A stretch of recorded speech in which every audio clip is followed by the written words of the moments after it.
really deep show planned today. It's a very sensitive show. I've been praying about it all week. It's about psychedelics. It's about, some things that happened this week. I'm going to talk about even a little bit about before I was saved, my psychedelic experience and how psychedelic experiences are actually, trust me, you're going to believe me by the end of this show, are contributing to the cultural breakdown of my generation, because millions, that is not an exaggeration, that's not sensationalism. Millions and millions of people are taking psychedelics that you, if you're over the age of 55, have probably never even heard about. I went to a diver party last weekend with a bunch of old high school friends. And as the party drew on, I was with several guys around a large patio table overlooking the countryside when someone asked about God.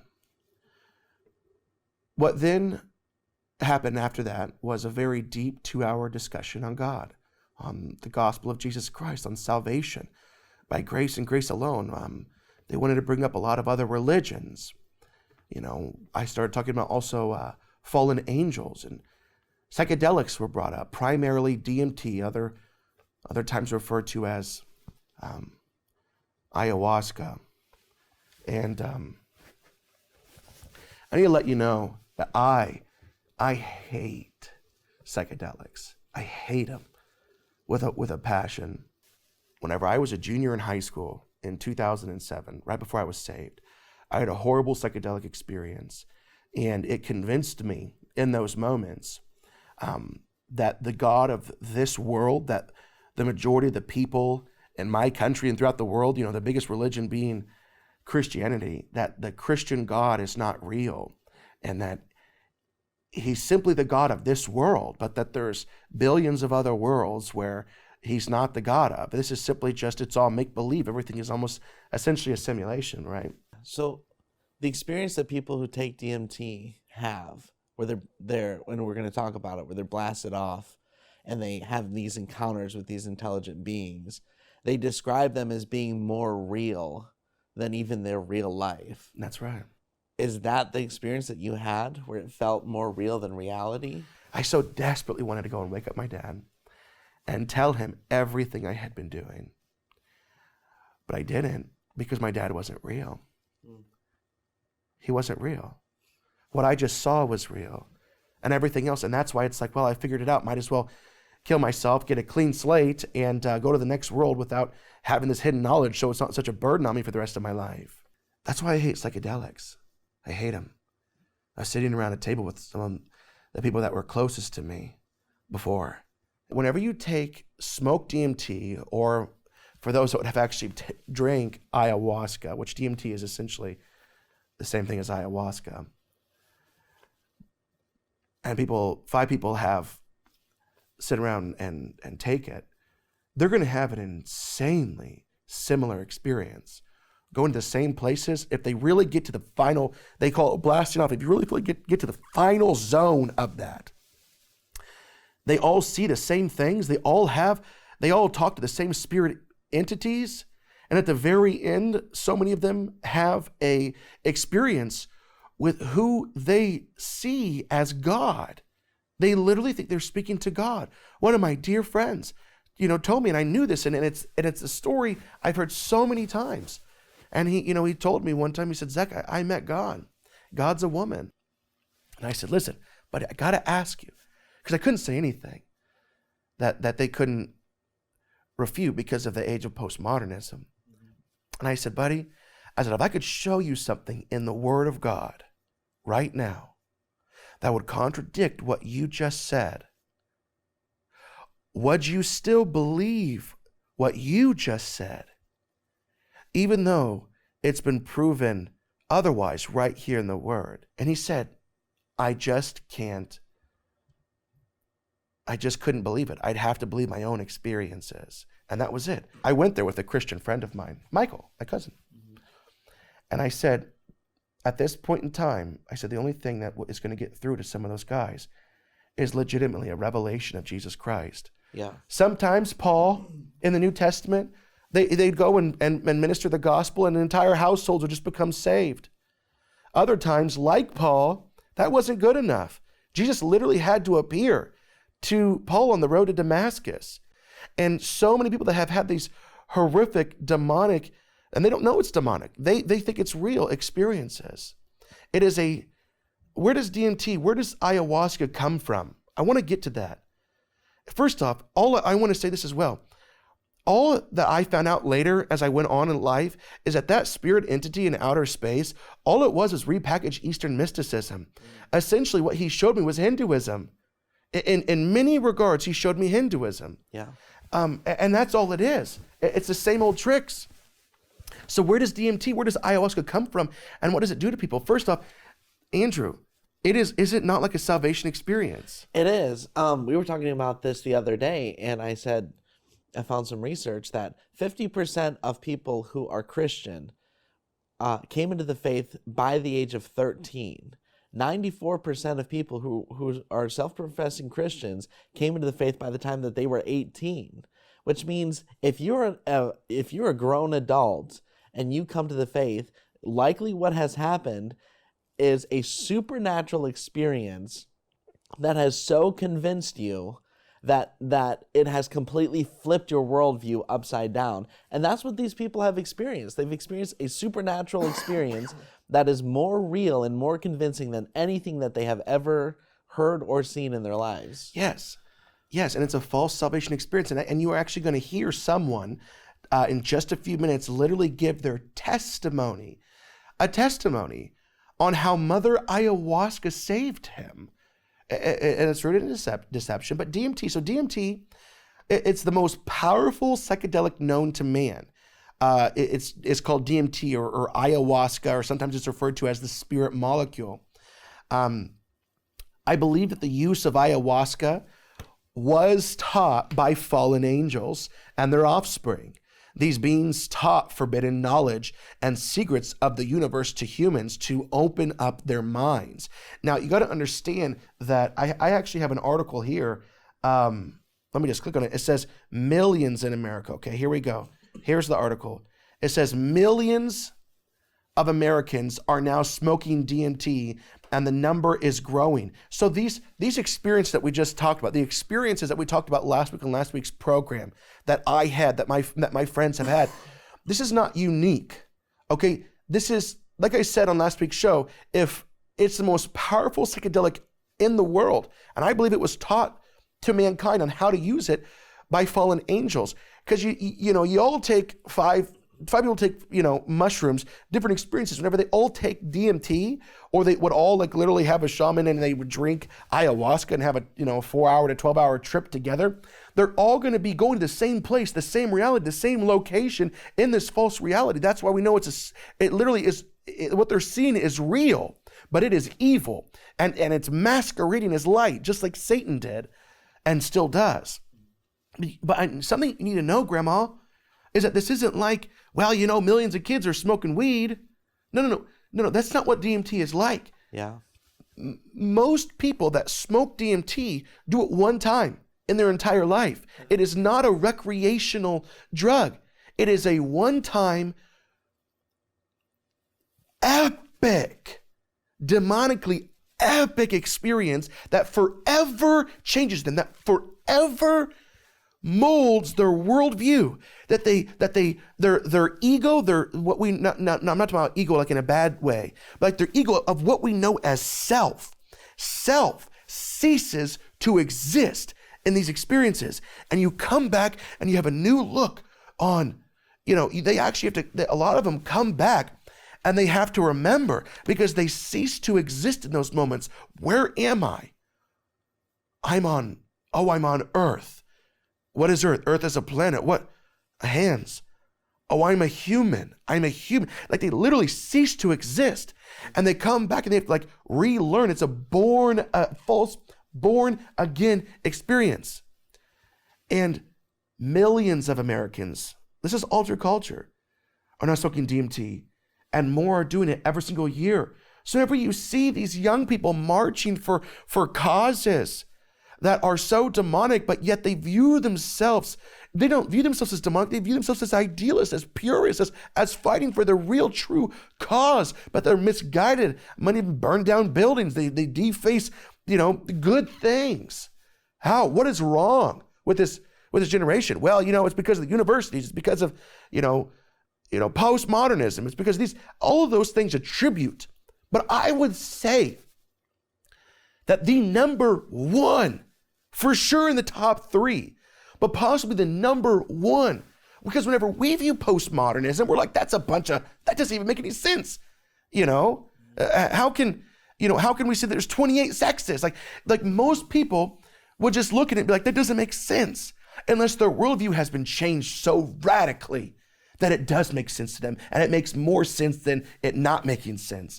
And how can a brain be changed like that? It can be changed if millions of people, young people every year, are having these spiritual experiences under the influence of DMT or ayahuasca. That is what's taking place. And that is what is attributing foremost by the teaching of the enemy on how to do these things. That is what is contributing to the breakdown culturally of my entire generation. I believe that. I truly believe that. Millions of people are taking it. It's not recreational. Why is it that this ancient psychedelic is becoming mainstream again? Now I'm gonna open up an extra biblical book that is not inspired, all right? But in the same way, I have over here, I've seen on my desk, Fault Lines by Vodi Bachman, talking about critical race theory. It's a fantastic book, right? Now, and in essence, it was inspired by God for Vodi to write that book, but it's not inspired on the level of the Bible. So I can't take every word in Vodi's book as gospel truth. In the same way, the book of Enoch, it is not inspired on the level of the Bible, but it is a historical book. We don't know what parts are real and what parts aren't, because it didn't have the stamp of the canonization process that was inspired by God too. But with that said, the book of Enoch, which takes place in the times of Noah, it speaks to the watchers, the fallen angels coming down and teaching men and women the cutting of roots and how to apply it, teaching them things like alchemy. You can read about this in the book of Enoch. It was happening like in no other time in human history in the days of Noah. And so why now is this ancient psychedelic that never totally died in certain regions of the Amazon, now making a cultural comeback, that it is spreading like wildfire in first world developed even countries, the most powerful countries this isn't like backwoods stuff. Mm-hmm. Why now? Why is the world as it was in the days of Noah, so it will be in the coming of the Son of Man. And so, like I said, why is that ancient psychedelic becoming mainstream again? It's a sign of the times. Well, millions are getting drunk, Zach. Millions are smoking pot. Like I said, this isn't a recreational type of drug that people are taking for fun. Primarily in the days of Noah, and that's what Jesus said. So, I'm going to run a video for you in just a minute. But I just want to... So a couple of just quick differences between ayahuasca and DMT. Ayahuasca is they drink it, and it's a 4-hour trip, a psychedelic trip, and up to 12 hours. This is what shamans, witch doctors, they teach in the Amazon. And DMT is a very similar thing, but you smoke it, and you blast off. You lie down on your bed, you blast off. You usually have a guide there with you, and you have a 15-minute trip. DMT experiences. People who have taken DMT all have very similar experiences, experiencing multiple dimensions at once, a complete absence of time and of eternity, colors and shapes that they've never seen before, communicating with interdimensional beings, foreign languages that don't exist on Earth, an overwhelming feeling that their life is insignificant, their ego, they themselves die, and they're born again. And you may, if you get to the final part, even have a conversation with Mother Ayahuasca herself. I want to play a 3-minute video. We're going to play another clip after that from a banned TED Talk of Graham Hancock, who's an English author and journalist. His TED Talk was called DMT, The War on consciousness. I want you to hear a few minutes of what this man said, and then we're going to break it down. Now, normally, DMT cannot be activated orally. When we encountered it in the West, it's generally smoked. There's an enzyme in our stomachs called monoamine oxidase, which switches off DMT on contact. But in the Amazon, they've got round this problem, and they say it was the spirits that taught them how to do it. The DMT in the ayahuasca brew is contained in these leaves from a plant that they call chacruna in the Amazon. And there they mix it together with this vine. And out of the 150,000 different species of plants and trees in the Amazon, this is the one that contains a monoamine oxidase inhibitor, which switches off that enzyme in our stomachs and allows the DMT in the leaves, when the two are married together and cooked in water, to be absorbed orally, and takes us on a 4-hour journey into extraordinary realms. Now, it's no joke to drink ayahuasca. The ayahuasca brew it has a foul taste, really, really hideous, and a dreadful, dreadful smell. And after you've drunk your cup, you'll find within 45 minutes or so that you're sweating, that you're feeling nauseous. Pretty soon you may well be vomiting, you may well have diarrhea. So, nobody's doing this for recreation. And I'd like to add that I don't think any of the psychedelics should be used for recreation. They have much more serious and important mission with humanity. So we're not doing this for fun. But what draws people to ayahuasca again and again to brace themselves for this experience, and you do have to brace yourself, is its extraordinary effects at the level of consciousness. And one of those effects has to do with creativity, and we can see the creative cosmogenic impulse of ayahuasca in the paintings of ayahuasca shamans from Peru, like the paintings of Pablo Amaringo here, those richly saturated colors, the amazing visions that they reproduce. And this creative impulse has also spread to Western artists. Many Western artists now have been deeply influenced by ayahuasca and are also painting their visions. And as these paintings show, another universal experience of ayahuasca is the encounter with seemingly intelligent entities which communicate with us telepathically. Now, I'm making no claim one way or another as to the reality status of these entities we encounter, simply that phenomenologically, in the ayahuasca experience, they are encountered by people all over the world, and most frequently of all, the spirit of ayahuasca herself, Mother Ayahuasca, who is a healer, and although she's kind of the mother goddess of the planet, she seems to take a direct personal interest in us as individuals, to heal our ills, to want us to be the best that we can possibly be, to correct errors and mistakes in our behavior that may be leading us down the wrong path. So understand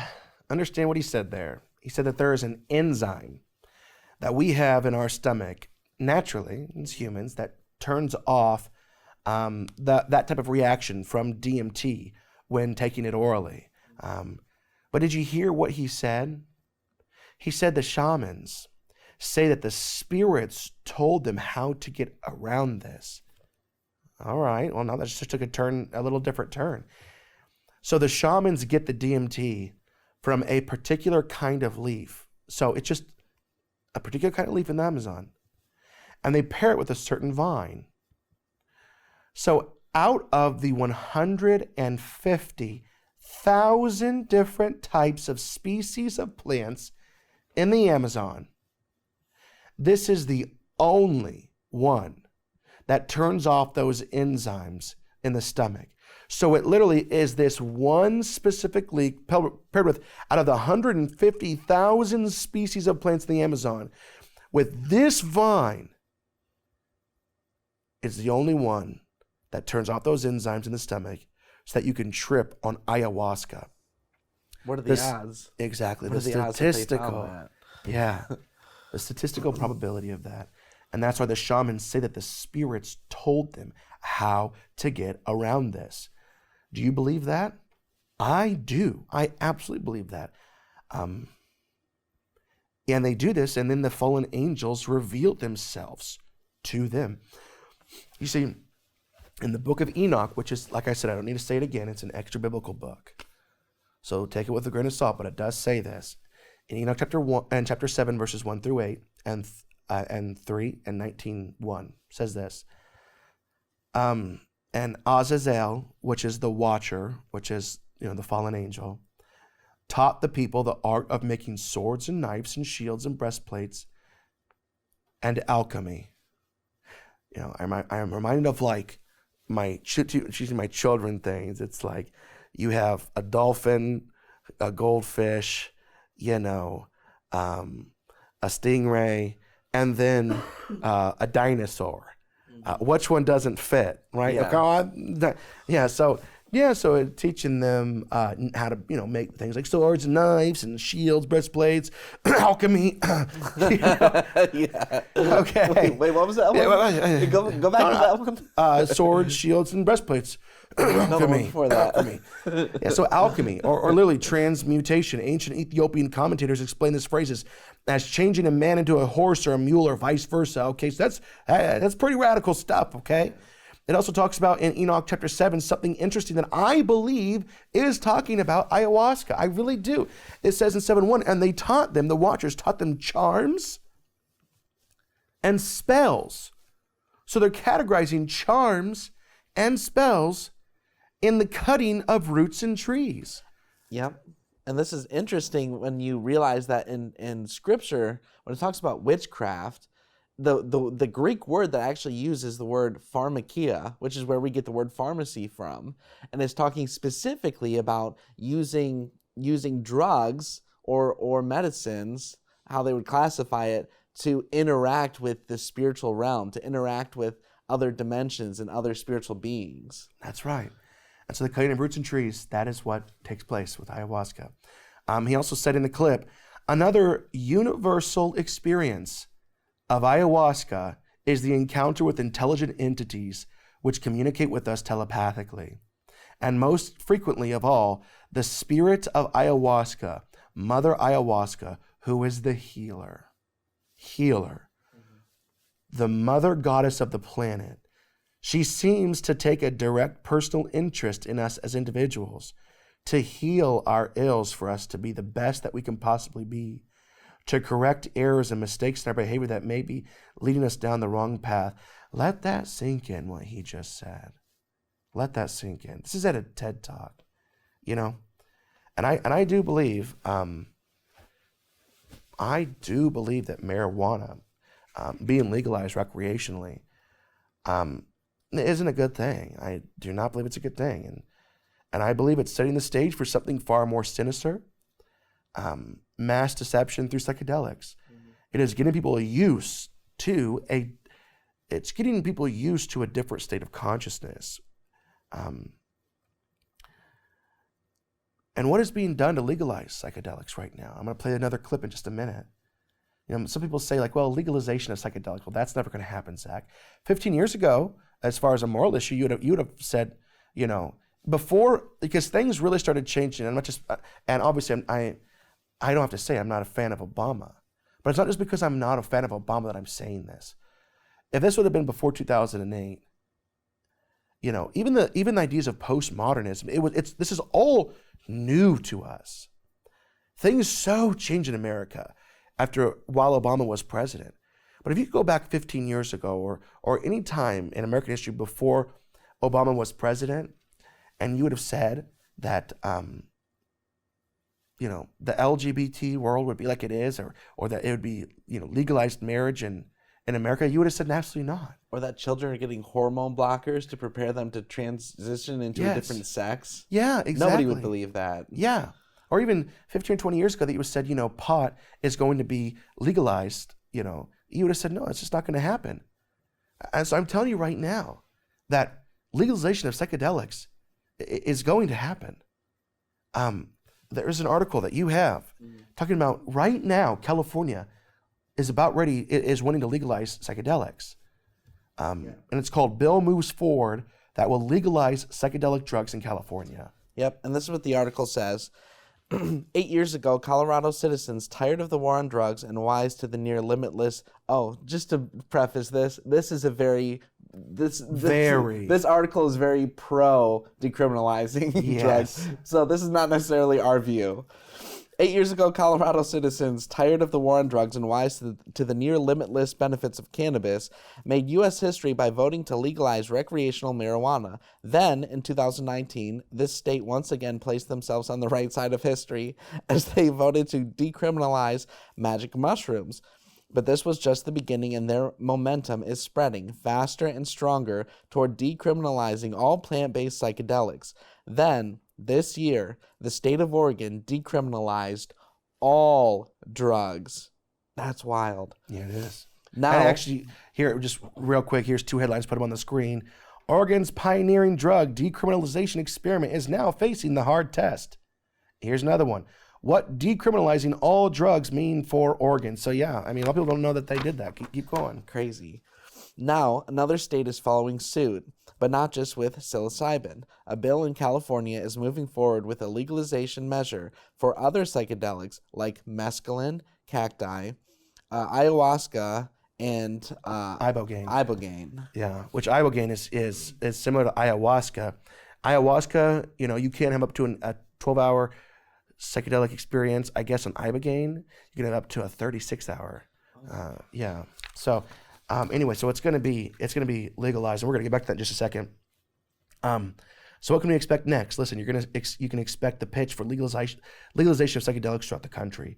I want to play another clip of Graham Hancock, the English author and journalist, from his TED Talk called DMT, The War on Consciousness. Go ahead and play that clip now. Ayahuasca has been fantastically successful in getting people off harmful addictions to hard drugs such as heroin and cocaine. Jacques Mabit at the Taquihuasi Clinic in Peru brings heroin and cocaine addicts out there for a month, gives them 12 ayahuasca sessions, and they have encounters with Mother Ayahuasca during those sessions that lead them not to wish to take heroin or cocaine anymore, and more than half leave completely free of their addiction, never return to it, and don't even have withdrawal symptoms. And the same incredible healing work was being done in Canada by Dr. Gabor Mate until the Canadian government intervened and stopped his healing practice on the grounds that ayahuasca itself was an illegal drug. Now, I have some personal experience of this. I have not been addicted to heroin or cocaine, but I had a 24-year non-stop cannabis habit. And this started off smoking the herb and laterally vaporizing it, but the basic truth is that for 24 years, I was pretty much permanently stoned. And I enjoyed being stoned. And I felt that it helped me with my work as a writer, and perhaps at some point it did. But when I first encountered ayahuasca, I'd already been smoking cannabis for 16 years, and almost immediately, ayahuasca started giving me messages that this was no longer serving me, that it was leading me to behave in negative and unhelpful ways towards others. And of course, I ignored those messages for years and years and went back to being stoned 16 hours a day. But that negative behavior that ayahuasca was pointing up did actually get worse and worse. I don't want to put down cannabis, and I believe it's the sovereign right of every adult to choose to smoke cannabis if they wish to do so. But I think I was overusing it. I think I was abusing it, not using it responsibly. And I became more and more paranoid, jealous, possessive, suspicious. I was subject to irrational rages. I often made the life of my beloved partner, Santha, a misery. And when I went down for my regular encounter with ayahuasca in October 2011, I was given the most unbelievable kicking by Mother Ayahuasca. And I was put through an ordeal. It was a kind of life review. And it's not an accident that ayahuasca is the vine of the dead. I was shown my death. And I was shown that if I came to death and what awaits us after death, without having corrected the mistakes that I was making in my life, that it would be a very bad thing to meet for me. And actually, Mother Ayahuasca literally took me to hell. And that hell was a little like this hell painted by Hieronymus Bosch, a truly terrible place, and a little like the place that the ancient Egyptians called the judgment hall of Osiris, where our souls are weighed in the scales in the presence of the gods against the feather of truth, of justice, of cosmic harmony. And I was shown that the path I was walking, my abuse of cannabis and the behavior associated with it, was going to lead me to be found wanting in the judgment, and that I might face annihilation in the world beyond death. So perhaps not surprising that when I came back to England later in October 2011, I gave up cannabis. And I've never smoked it again since then. And actually, and again, I'm speaking only personally with no comment on others' use of cannabis, it's as though a monkey has been lifted off my back. I'm liberated in incredible ways. Far from my creativity being inhibited, I find myself writing much more productively, much more creatively, much more focused, and much more efficiently as well. And I've begun to be able to address those negative aspects of my behavior, which cannabis had revealed, and hopefully to make myself slowly, it's a long progress, into a more nurturing, more loving, more positive person. And this whole transformation, it really has been a personal transformation for me, was made possible by this encounter with death that Mother Ayahuasca gave me. What horrible deception. He's essentially telling his testimony. You gather that, right? How Mother Ayahuasca saved him and got him on the right path. It's a great delusion. And like I said, I remember one time, and we were talking about it at this diaper party, where my buddy wanted to rehash the story, but it was 6 or 7 years ago. I was home for Christmas break, and he couldn't wait to talk to me because he knew that I was a religious man, a man of faith, a devout Christian. And I remember I saw him, he ran up to me and he goes, "Bro, I've been wanting to talk to you." He says, "I met God." And he thought that I was going to be so excited for him. Yeah. Like, "Bro, you're all in this stuff, man." And so I met God. What do you think of that? Well, tell me your experience. So I smoked DMT, and he got to this place where, and he talked to me about how, and he goes, "God's a woman, man, and she's beautiful." And he's telling me, she's just so effing hot, and like just telling me all this stuff. And honestly, I think, I'm going to tell you what else he said, but I'll go ahead and tell you this. That Mother Ayahuasca told him, your mission on earth is to go back and find a fine A word, B word. That's your mission in life. And so Mother Ayahuasca removed him of himself and said, "Listen, what's going to make you happy is if you go back and you find a fine A, B." And essentially what this God was showing them is that you are your own God. Mm-hmm. This is what you worship. Make the greatest idol of it you can and continue to worship it, because that's what I'm all about. Mm-hmm. And it's just unbelievable, these experiences that people have on it. The push for legalization to help with, there's a push that it's going to help people with drug addiction, like heroin and cocaine, with anxiety. I believe ayahuasca and DMT will be a part of the end times deception, the great deception. There will be a push, and this is a very strategic way to say it. There will be a push for sovereignty over consciousness, meaning essentially, no country, no government can have control or power over my own consciousness. Sure, I can't murder someone that affects someone else. I can't do this and that. I understand it. But who's to say who has control over my own mind, over my own consciousness? And so it's going to be a push for sovereignty for our own consciousness. Like I said, who can tell you what to do with your own consciousness? And that's what we're going to see the push for. Yeah. New study. Microdosing DMT reduces depression and anxiety. So how many people do you know that take anxiety medication? I know a lot. So what is this? What's it going to look like when, first off, millions of people are already smoking DMT every year in America, and it's changed our world. I think it is probably the number one most overlooked thing that is attributing. That could be the number one thing that is attributing to the breakdown of our culture. What does it mean whenever, the 1 in 4 people that are on some type of anxiety, depression are now actually they're microdosing DMT throughout the day. It's helping with anxiety because, listen, Mother Ayahuasca, in even small bits, can help put you on the right path, right? Yeah. I think about marijuana because they're using the exact same tactic that they use with marijuana, where first it was, well, let's decriminalize it for medicinal use because it helps with all of these things. It helps with anxiety. It's exactly what they said about marijuana, is that it helps with anxiety.